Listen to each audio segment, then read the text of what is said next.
Hello students, welcome to my channel. आज हम लोग मिल रहे हैं एचसीवी के सोल्यूशन सीरीज में। यहां हम लोग आज डिस्कस करने जा रहे हैं वर्क पावर एनर्जी के ऑब्जेक्टिव 1 एंड ऑब्जेक्टिव 2 क्वेश्चंस को। न्यूमेरिकल क्वेश्चन इसके बाद अपलोड किए जाएंगे। जेईई मेंस और नीट के लिए एचसीवी बहुत इंपॉर्टेंट बुक है, इसलिए आप इन क्वेश्चंस के सोल्यूशन को बहुत अच्छे से, बहुत पेशेंस साथ देखिए, सीखिए, समझिए। अपने डाउट्स जो भी हैं उसको आप हमें भेज सकते हैं, डिस्क्रिप्शन में लिंक मिल जाएगा वहां पर। तो बिना टाइम वेस्ट किए हम लोग शुरू करते हैं आज एचसीवी के सोल्यूशन सीरीज के वर्क पावर एनर्जी के क्वेश्चंस को। जिन्होंने इस चैनल को सब्सक्राइब नहीं किया है प्लीज सब्सक्राइब कर लीजिए और बेल आइकन दबा लीजिए, जिससे आपको लेटेस्ट नोटिफिकेशन मिलती रहे। हमारे डिफरेंट यूट्यूब, फेसबुक, हमारे डिफरेंट फेसबुक पर और इंस्टाग्राम और टेलीग्राम पे पेजेस हैं, चैनल्स हैं, उनको भी आप सब्सक्राइब कर सकते हैं। चलिए बिना टाइम वेस्ट किए पहला क्वेश्चन देखते हैं। पहला क्वेश्चन क्या है? A heavy stone is throne from A Cliff of height h with speed v. The stone will hit the ground with maximum speed if it is thrown. तो देखो यहाँ किसी क्लिफ से अगर इस स्टोन को हम थ्रो करते हैं और हम पूछते हैं कि कितनी मैक्सिमम स्पीड से हिट करेगा, उसके बारे में जानकारी चाहते हैं, तो हम यहाँ पे मैकेनिकल एनर्जी कंजर्वेशन लगा के निकाल सकते हैं। क्यों? क्योंकि हमसे स्पीड पूछा गया है, वेलोसिटी नहीं पूछा गया। वेलोसिटी पूछते तो लफड़ा होता। खैर, तो यहाँ पे मान लो इसकी स्पीड u रही होगी और यहाँ पे लैंड करते समय इसकी स्पीड मान लो v हो गई, तो मैकेनिकल एनर्जी कंजर्व रहेगा। किसी तरह का कोई लॉस करने वाला फोर्स या कुछ है नहीं, ड्रैग वगैरह दिया नहीं है। तो यहाँ पे kinetic energy half mu square और पोटेंशियल एनर्जी, अगर मैं इसको रेफरेंस लूँ तो यहाँ पोटेंशियल एनर्जी क्या हो जाएगा? mgh हो जाएगा और यहाँ पे kinetic energy half mv square हो जाएगी। यहाँ पे पोटेंशियल एनर्जी जीरो, क्योंकि इसको रेफरेंस लिया है। So v square is equal to आ गया यू स्क्वायर प्लस 2gh। आप नोटिस कर रहे होंगे तो जो स्पीड है लैंड करते समय जो आई है वो डायरेक्शन पे डिपेंड नहीं कर रही है। चाहे हॉरिजॉन्टल फेंको, चाहे वर्टिकली अपवर्ड फेंको, चाहे डाउनवर्ड फेंको, उससे कोई फर्क नहीं पड़ने वाला है। हाँ, इनिशियल स्पीड कितनी है इस पर डिपेंड करता है। तो ये आंसर डी हो जाएगा। वेलोसिटी पूछते, किस वेलोसिटी से हिट करेगा, तो वो डिपेंड करता है कितने एंगल पर आपने फेंका है, तो वो एंगल पर डिपेंड करता है। लेकिन यहाँ ऐसा कोई चक्कर नहीं है, स्पीड पूछा है, सो डायरेक्शन से कोई लेना देना नहीं है। अब हम बढ़ते हैं अपने अगले क्वेश्चन की तरफ। अगला क्वेश्चन क्या है? ये रहा आपकी स्क्रीन पर। यहां पर क्या बोला है? दो स्प्रिंग है, two springs A and B, k A is equal to 2 times of k B are stretched by applying forces of equal magnitude at 4 ends. मतलब दो स्प्रिंग है तो दोनों एंड पर लगा रहे हैं, तो 4 फोर्स हो गए, इक्वल मैग्नीट्यूड के हैं। If the energy stored in A is E, that in B, तो बी में कितनी होगी? तो आपको अगर मैं बताऊं, ये स्प्रिंग है और मैं यहाँ पे एफ फोर्स लगा के इसको इधर से खींच रहा हूँ और एफ फोर्स लगा के इधर से खींच रहा हूँ, तो कोई लफड़ा लेने की कोई ज़रूरत नहीं है, लोड लेने की कोई ज़रूरत नहीं। इसको अगर मैं ऐसे भी लगा दूंगा तब भी वही बात होगी। ऊपर वाला देखा जाए तो नीचे वाले का एफ बी डी है, मतलब हाँ, ऊपर वाला नीचे वाले का एफ बी डी है, कोई टेंशन लेने की ज़रूरत नहीं है। अगर मैं इसको एक्स लेंथ खींच रहा हूँ, यहाँ पे एक्स लेंथ खींच रहा हूँ, तो work done by external force जो आएगा, वो work done by external force आएगा हाफ के एक्स स्क्वायर। क्यों? क्योंकि ये जो फोर्स होगा वो होगा क्या? के एक्स होगा फोर्स, और के एक्स डी एक्स कर देंगे और इसको इंटीग्रेट कर देंगे। फिर जो हमारा सॉल्व होके आएगा वो कुछ इस तरह से आएगा। इसको मैं थोड़ा चेंज कर देता हूँ, तो जब चेंज कर दूंगा तो यहाँ पे क्या आएगा? यहाँ पे ऊपर नीचे के से मल्टीप्लाई कर देता हूँ, तो ये हो जाएगा के एक्स मतलब F square divide by 2k, ये आ जाएगा वर्क। तो वर्क जो है इनवर्सली प्रोपोर्शनल टू यहाँ पर हमारे के बराबर हो गया। तो जिसका के कम उसका वर्क ज्यादा, बात खत्म। तो k A is equal to 2 times of k B है, ठीक है। के बी कम है तो के बी की एनर्जी ज्यादा होगी, 2 गुना ज्यादा होगी, तो बी ऑप्शन हो जाएगा यहाँ पर, सिंपल, ठीक है। अब हम बढ़ते हैं अगले क्वेश्चन की तरफ। यहाँ पे अगला क्वेश्चन क्या है? देखिए, दो इक्वल मासेस हैं। क्या है? 2 equal masses are attached to the two ends of the spring of a spring constant k. The masses are pulled out symmetrically. Symmetrically मतलब जितना लेफ्ट वाला गया होगा उतना ही राइट वाला गया होगा। Stretched by spring length x over its natural length. The work done by the spring on each mass is. तो एक मास ये है और एक मास ये है। अगर इसको सिमेट्रिकली खींच के लेके जा रहे हो, जितनी काइनेटिक एनर्जी इसकी बढ़ी होगी उतनी इसकी बढ़ी होगी। इसका मतलब क्या हो गया? हाफ के एक्स स्क्वायर स्प्रिंग का जो वर्क हुआ वो दोनों का जो, मतलब इसको हाफ के एक्स स्क्वायर बोल सकते हो, जितना वर्क करना पड़ा होगा स्प्रिंग के अगेंस्ट, ठीक है, खिंचाव के अगेंस्ट, वो ये होगा, वो भी माइनस का होगा, ये स्प्रिंग का वर्क होगा, ठीक है। तो जितना ये इस तरफ गया होगा उतना ही ये इस तरफ गया होगा। मतलब देखा जाए सिमेट्रिकली गया तो हाफ एनर्जी, हाफ हाफ इसके अगेंस्ट गया, हाफ इसके अगेंस्ट गया। तो इसके अगेंस्ट अगर देखा जाए, इसके अगेंस्ट वर्क निकाला जाएगा तो जस्ट हाफ कर देना पड़ेगा आपको, क्योंकि सिमेट्रिकली खींच रहे हैं इसको इसलिए। तो 1 by spring force on each mass जो आएगा वो 1/4 times of k square minus का आ जाएगा, ये आंसर आ जाएगा। ठीक है, सिंपल क्वेश्चन था। अब अगले क्वेश्चन की तरफ बढ़ते हैं। अगला क्वेश्चन क्या है? The negative of work done by the conservative internal forces on a system is equal to the change in potential energy. Definition होती है चेंज इन पोटेंशियल एनर्जी की। ठीक है, चेंज इन पोटेंशियल एनर्जी होता है negative of work done by internal conservative forces to move a body from one point to another point in equilibrium. तो यहां पे चेंज इन पोटेंशियल एनर्जी के बराबर हो जाएगा। सिंपल सा स्टेटमेंट था। अब यहां पे ध्यान से सुनिए, यहां पे work done by external forces की बात कर रहे हैं। तो आपको पता है change in kinetic energy is equal to होता है work done by total forces. Total forces में आता है external forces plus internal forces, जितने भी टाइप के एक्सटर्नल हो और जितने इंटरनल हो। ठीक है, चेंज इन काइनेटिक एनर्जी को लिख सकते हैं क्या? Negative of work done by internal force. अभी हम बात करके आए नेगेटिव ऑफ इंटरनल फोर्सेस का वर्क क्या होता है। ठीक है, बात करके हम लोग आ चुके हैं, पोटेंशियल एनर्जी हो जाता है। ठीक है, ये तो इसको हम लिख सकते हैं potential energy, change in potential energy. इसको हम लिख सकते हैं मैकेनिकल एनर्जी। तो ये work done by external energy के बराबर हो जाएगा। तो ये क्या आ जाएगा? मैकेनिकल एनर्जी के बराबर हो जाएगा। ठीक है, अब यहां पे जो work done by external forces की बात कर रहे हैं किसी सिस्टम पे, वो किसके बराबर होता है? काइनेटिक एनर्जी में चेंज के? नहीं। पोटेंशियल चेंज के बराबर? नहीं। टोटल एनर्जी के चेंज के बराबर होता है। जो टोटल एनर्जी आती है उसके चेंज के बराबर होता है। अब हम बात करते हैं अगले क्वेश्चन की तरफ। देखिए हमारा छठा क्वेश्चन क्या है? Work done bye all the forces, अभी करके आए हैं। Work done bye all the forces क्या होता है? Work done bye all the forces होता है चेंज इन काइनेटिक एनर्जी। तो यहां पे क्या आ जाएगा? चेंज इन काइनेटिक एनर्जी के बराबर हो जाएगा। तो यहां पे चेंज इन काइनेटिक एनर्जी के बराबर हो जाएगा। ठीक है, अब हम नेक्स्ट क्वेश्चन की तरफ बढ़ते हैं। क्वेश्चन नंबर 7 में क्या दे रखा है? डैश मतलब fill in the blank of two particle system depends only on the separation of the two particles. मतलब दो मास पार्टिकल हैं, इनके बीच के सेपरेशन पे कौन सी चीज है जो डिपेंड करती है? अगर मान लेते हैं इनका मास m1 m2 है तो इनकी पोटेंशियल एनर्जी आएगी -g m1 m2 और इनके बीच का सेपरेशन, ये ग्रेविटेशनल पोटेंशियल एनर्जी हो गया। तो पोटेंशियल एनर्जी डिपेंड करती है इनके बीच के सेपरेशन पर, बाकी किसी चीज से कोई लेना देना नहीं है। अब यहां पर एक क्वेश्चन है, इसमें जनरली बच्चों से गलती हो जाती है। बोला गया है एक लिफ्ट है, उस लिफ्ट पर एक वेज रखा हुआ है, थीटा एंगल पर का वेज है और उस पर एक ब्लॉक रखा है, ये ब्लॉक रखा है। इस ब्लॉक पे लग रहा है फ्रिक्शन, इस ब्लॉक पे लग रहा है फ्रिक्शन, क्योंकि स्टेशनरी तो इस ब्लॉक पे लगेगा फ्रिक्शन ऊपर की तरफ, फ्रिक्शन लगेगा ऊपर की तरफ। और ये mg sin थीटा के बराबर होगा, क्योंकि ये mg sin थीटा को बैलेंस कर रहा होगा। तो फ्रिक्शन इज इक्वल टू जाएगा mg sin theta, friction mg sin theta बराबर हो जाएगा। अब ये लिफ्ट नीचे की तरफ आ रहा है, ठीक है, नीचे की तरफ आ रहा है।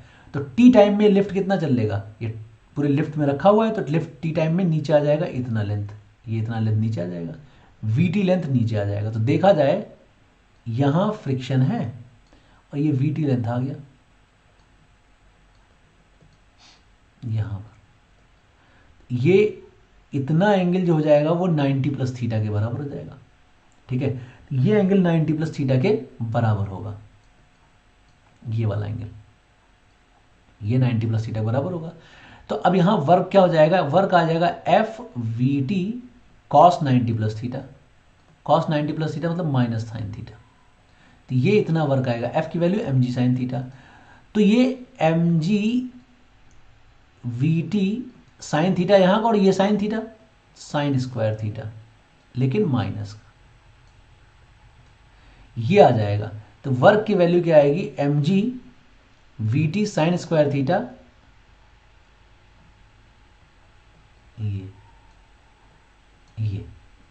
ये आएगा वर्क आपका। तो कौन सा ऑप्शन सही हो जाएगा? ये आंसर हमारा सही हो जाएगा।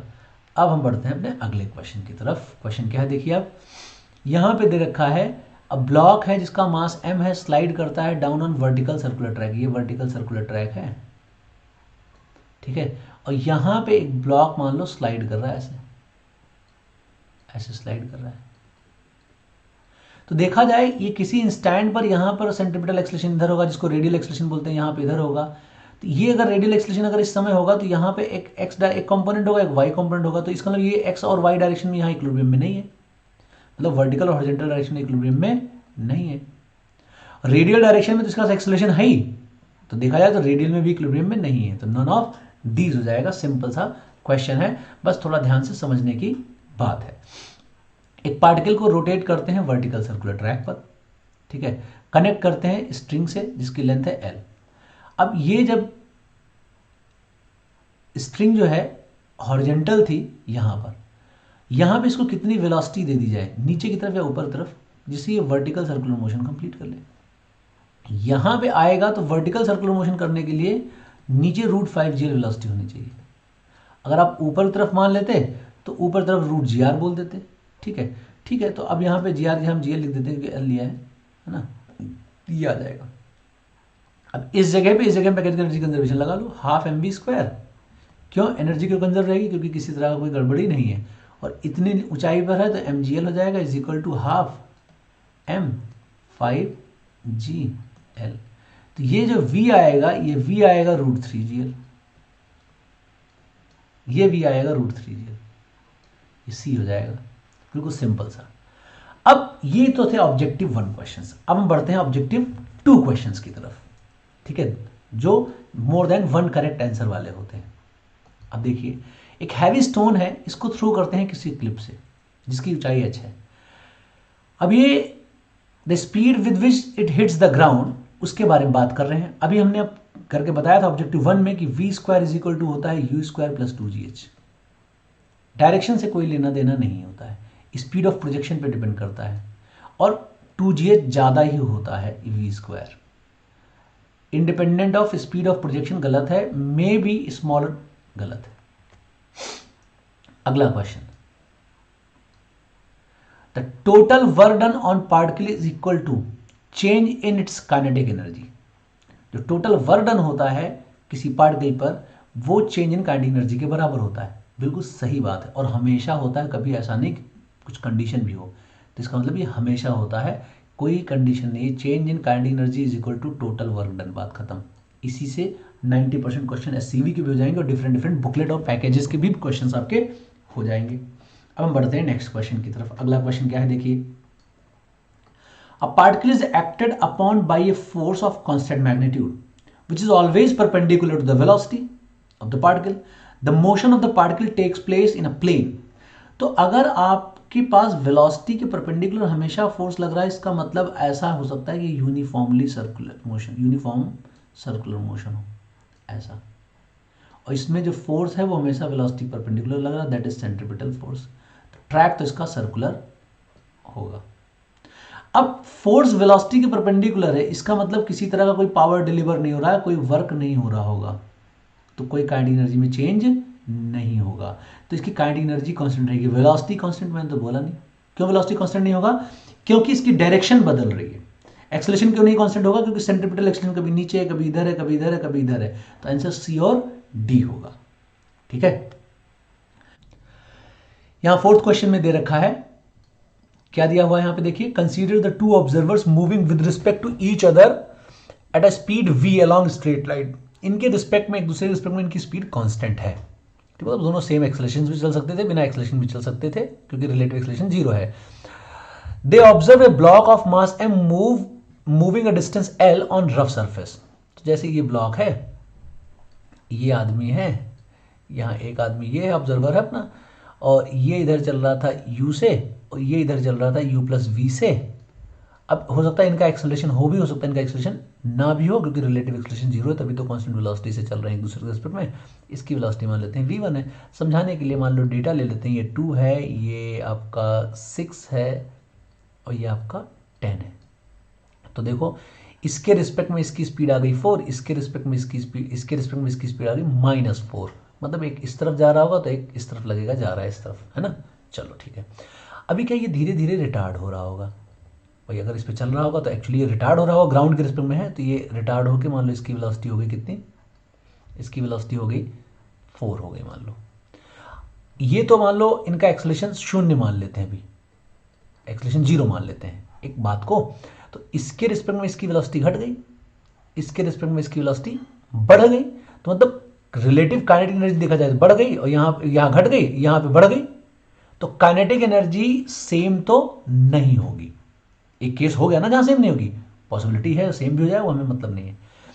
अच्छा, एक्सेलरेशन 0 है तब भी इसका देखो 0 आ रहा है, और ए होता तो इसके रिस्पेक्ट में दोनों का ए ही आ जाता, मतलब अगर इसका ए होता इसका ए होता तब भी ए ही आता, तो एक्सेलरेशन भी सेम ही आएगा, एक्सेलरेशन मतलब सेम आएगा, काइनेटिक एनर्जी सेम नहीं आएगा। Work done by friction force and work done on total work done on the block.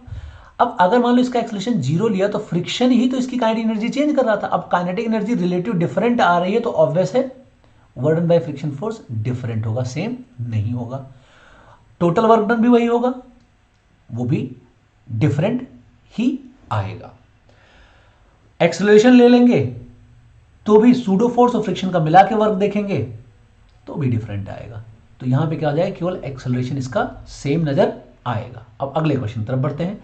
अगर हम सूटकेस उठाते हैं, क्वेश्चन बोला जा रहा है you lift a suitcase from the floor, keep it on table, the work done bye you on suitcase does not depend on. तो आप जैसे यहां पे टेबल है और यहां पे कोई सूटकेस है, इस सूटकेस को उठा के ऊपर रखते हो, ऐसे ले जाओ तब भी mgh, ऐसे ले जाओ तब भी mgh, ऐसे ऐसे ले जाओ तब भी mgh, वर्क तो उतना ही करना पड़ेगा, जाके रखना है, काइनेटिक एनर्जी में कोई चेंज करना नहीं है। तो इसके mg इसके वेट पे डिपेंड करता है, तो हमारे वेट से थोड़ी ना कोई इसको लेना देना है, पाथ से भी कोई लेना देना नहीं है, पाथ कोई भी हो, टाइम से भी कोई लेना देना नहीं है, ठीक है। हाँ, वेट ऑफ सूटकेस, क्योंकि वर्क तो mgh करना पड़ेगा, तो इस पे डिपेंड करता है। तो हमारा आंसर क्या हो जाएगा, यहां पर ए हमारा करेक्ट है, और हमारा यहां क्या करेगा, ये करेक्ट है और ये करेक्ट है, ये देखा जाए इस पे डिपेंड नहीं करता है, ठीक है। अब हम बात करते हैं अगले क्वेश्चन की तरफ। No work is done by a force on an object if. कोई वर्क कब नहीं होगा ऑब्जेक्ट पे, जब बॉडी इस तरफ जाए और फोर्स इस पे इस तरफ लगे, फोर्स वेलोसिटी के परपेंडिकुलर हो जाए, तब वर्क नहीं होगा ये। अच्छा, अगर मान लो इस पे बहुत सारे फोर्सेस लग रहे हैं, बहुत सारे फोर्स लग रहे हैं, उसमें से हम इस फोर्स के बारे में बात कर रहे हैं, केवल एक फोर्स को ही ले लिया है, कई सारे फोर्स लग रहे थे और कई सारे फोर्स नेट इस तरफ लग रहे थे, तो उसका एक्सेलरेशन नेट इस तरफ आ गया, लेकिन पार्टिकल इस समय इधर की तरफ जा रहा है वी वेलोसिटी से, तो कई सारे फोर्सेस का रिजल्टेंट इस तरफ था, तो मतलब एक्सेलरेशन इस तरफ था, उनमें से कोई एक फोर्स की बात कर रहे हैं जो कि इधर लग रहा था, दोनों 90 डिग्री पर हैं, लेकिन वेलोसिटी के साथ इसका कोई एंगल बन रहा है, तो मतलब इस पे वर्क होगा, पॉसिबिलिटी है, तो वर्क हो सकता है। ये गलत हो गया, देखो समझ में आया, क्लियर हो गया ना ये। तो नेट फोर्स इस तरफ था, उसमें से किसी एक फोर्स की बात कर रहे हैं, वो किस तरफ लग रहा था, जो कि एक्सेलरेशन परपेंडिकुलर, लेकिन वेलोसिटी से किसी एंगल पर, इसलिए वर्क होगा। अब यहां पे ध्यान से सुनिए, ऑब्जेक्ट स्टेशनरी है but the point of application of the force move on the object. अब जैसे सिंपल सी बात है, कोई आदमी दौड़ता हुआ चला जा रहा है, या फिर आप बोर्ड पर पेन से लिख रहे हैं, तो ये आदमी दौड़ता हुआ जाएगा, तो अभी इस ग्राउंड पे इसको हम यहां बना लेते हैं, ये ग्राउंड, इस पर अभी फ्रिक्शन फोर्स यहां लग रहा है, अभी यहां लग रहा है, अभी यहां लग रहा है, अभी यहां लग रहा है, तो फ्रिक्शन फोर्स की लोकेशन बदल रही है, लेकिन जिस समय फ्रिक्शन फोर्स लग रहा है उस समय ये मूव नहीं कर रहा है। तो work done bye friction force on the ground या फॉर द ग्राउंड 0 है, लेकिन पॉइंट ऑफ एप्लीकेशन की लोकेशन चेंज हो रही है, तो यहां भी वर्क 0 आएगा। अब object move in such a way that the point of application of the force remain fixed. अब जैसे कोई बॉडी रोल कर रही है, v से इधर जा रही है, ओमेगा से इधर घूम रही है, तो यहां इस पॉइंट की वेलोसिटी नेट क्या आएगी, इस पॉइंट की अगर नेट वेलोसिटी देखें तो v इस तरफ, r ओमेगा इस तरफ, तो इस पॉइंट की नेट वेलोसिटी 0 होगी, और यहीं पे लगेगा फ्रिक्शन, मान लो फ्रिक्शन लग रहा है, ठीक है, फॉरवर्ड डायरेक्शन मान लो फ्रिक्शन लग रहा है, तो इस पॉइंट का तो कोई डिस्प्लेसमेंट ही नहीं है। बॉडी का डिस्प्लेसमेंट से क्या मतलब होता है, वर्क की डेफिनेशन होती है, वर्क की डेफिनेशन क्या होता है, फोर्स इनटू डॉट प्रोडक्ट में मतलब displacement of point of application force, तो इस पॉइंट का तो कोई डिस्प्लेसमेंट हुआ ही नहीं जहां पे फ्रिक्शन फोर्स लग रहा है, तो इस केस में वर्क 0 आ जाएगा। रोल करते हैं जब, तो यहाँ पे v है, ये ओमेगा, तो यहाँ पे देखो v आ जाएगा, यहाँ ओमेगा आ जाएगा, तो इस पॉइंट की नेट वेलोसिटी 0 हो जाएगी। रोल करते समय बॉटम पॉइंट की वेलोसिटी 0 होती है, फ्रिक्शन यहीं पे मान लो लग रहा होगा, किसी तरह से इसको एक्सेलरेट करा रहे होंगे, तो क्या हो जाएगा, फ्रिक्शन लग रहा है लेकिन पॉइंट ऑफ एप्लीकेशन का कोई डिस्प्लेसमेंट नहीं हो रहा है, इसलिए वर्क जीरो आ जाएगा। अब अगले क्वेश्चन को देखते हैं क्या है। एक पार्टिकल है of mass m is attached to a light string of length l, the other end is fixed, initially the string kept on a horizontal and particle is given upward velocity. अब ऐसे है मान लो situation, इसको ऊपर तरफ velocity दे दिया गया है। अब ये just vertical circular motion complete कर रहा है, तो just vertical circular motion complete कर रहा हो तो ऐसे जा रहा होगा। तो जब जस्ट वर्टिकल सर्कुलर मोशन करता है तो यहाँ पे वेलोसिटी जीरो नहीं कर सकते आप, यहाँ पे करते क्या है, यहाँ पे जस्ट टेंशन जीरो होता है और वेलोसिटी होती है मिनिमम वेलोसिटी आती है √gl, इतनी वेलोसिटी इसकी यहाँ पे होनी चाहिए। तो यहाँ पे जस्ट टेंशन जीरो हो जाता है, ठीक है, लेकिन वेलोसिटी जीरो नहीं, तो वेलोसिटी जीरो टपक जाएगा, नीचे गिर जाएगा। √gl से कम होगी तो इस ट्रैक को फॉलो करता चला जाएगा, ऐसे फॉलो करता चला जाएगा। √gl होती है, ठीक है। क्यों होती है? क्योंकि यहाँ mg लग रहा होगा, mg ही क्या दे रहा होगा, mv²/l, तो ये कैंसिल कर दो, v मिनिमम √gl आ जाएगा, इसलिए √gl लिखा। वेलोसिटी पार्टिकल बिकम जीरो, गलत है।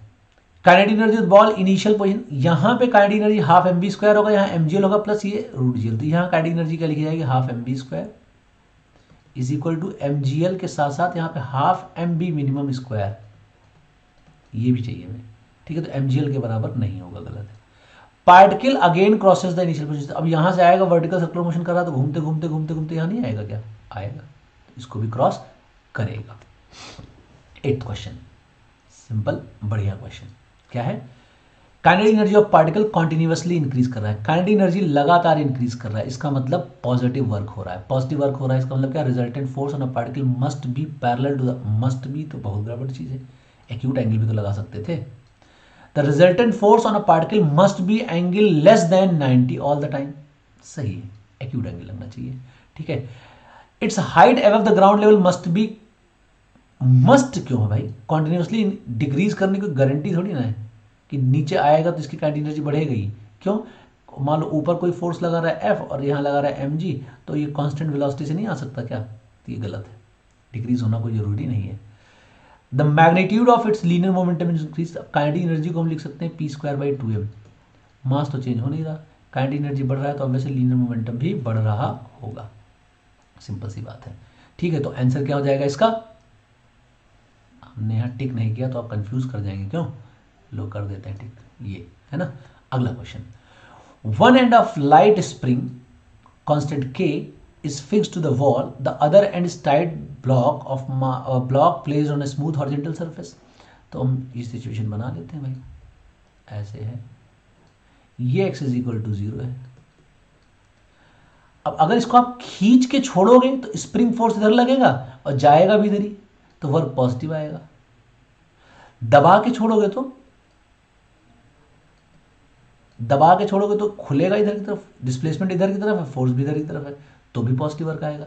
The spring was initially compressed by a distance and was finally in its natural length, तो दबी हुई थी, छोड़ रहे, तभी फोर्स इधर लग रहा है, डिस्प्लेसमेंट इधर रहा है, तो वर्क पॉजिटिव आएगा। यहाँ पॉजिटिव वर्क की बात कर रहे हैं ना, हाफ के x², पॉजिटिव वर्क की बात कर रहे हैं ना, तो ये भी होगा।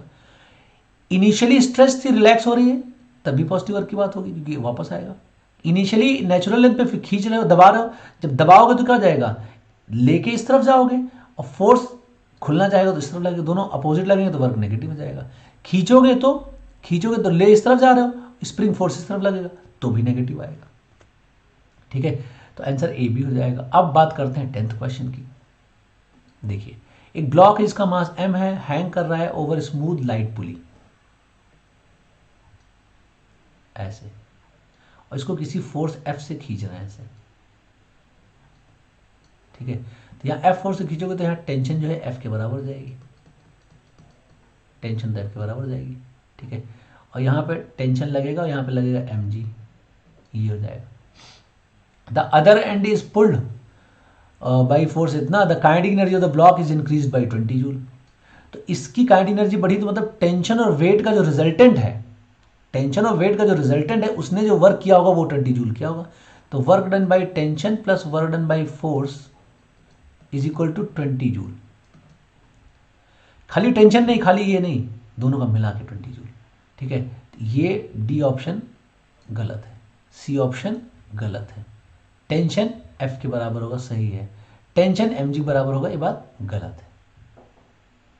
टेंशन F के बराबर क्यों होगा, क्योंकि यहाँ पे मास 0 है, so T minus F is equal to 0 mass into acceleration, तो 0 हो गया, तो T is equal to F आ गया। वैसे पता है, हम लोग करते हैं लॉस ऑफ मोशन में, तो इसलिए पता है। इतने ही क्वेश्चन थे हमारे यहाँ। आई होप अब आपको ये काफ़ी कुछ क्लियर समझ में आ गया होगा। अभी अगली वीडियो लेके जब हम आएंगे तो उसमें आगे के क्वेश्चंस करेंगे, सेंटर ऑफ मास के क्वेश्चंस करेंगे।